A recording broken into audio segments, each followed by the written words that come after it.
please go back and see our own work. We have had intensives, so many programs. What do we do here?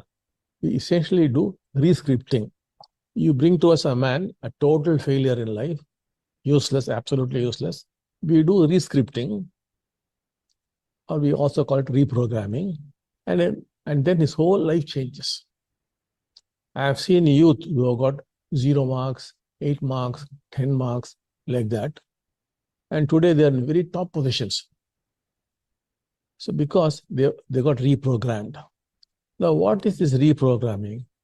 Reprogramming is basically removing the hurts, deep hurts, and putting in strong confidence. When we do this, you get reprogrammed. Now, this Ram temple, all of us know it was demolished. It was demolished by by Babur's commander. So the commander deliberately came and the temple was deliberately destroyed. They have done this kind of thing all over the globe. So Egypt was taken out. So also modern day Iran, Iraq, all that, their key things were knocked out. So in India, it was Ram temple. The Ram is the idol for India. He's a civilizational mark for us. It is among the avatars, he's the one who represents the first organized man, the birth of civilization, and the model man. So many things are involved in that. So they deliberately planned and then knocked it out. And those who saw that, they could not do anything because they were physically weak to handle it. Now, that has been a deep scar at the conscious level and the unconscious level of the Hindus, who form the majority population. So even if they had not known it, it's still there, the scar.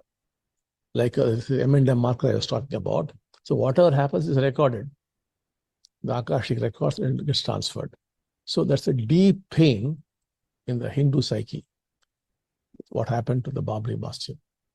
So that in turn reduces your capacity and your ability, and it does affect your whole life in ways which you understand and you do not understand, but it is there, the psyche. So the whole nation has to be rescripted, has to be reprogrammed.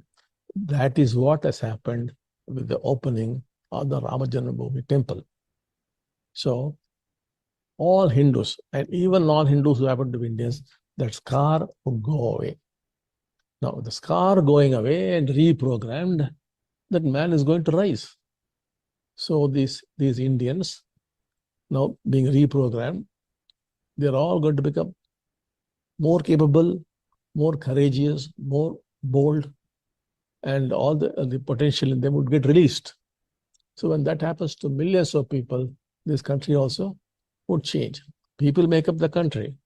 And India is well on its way to becoming a Vishwaguru. And this is a key component, which only the government could do.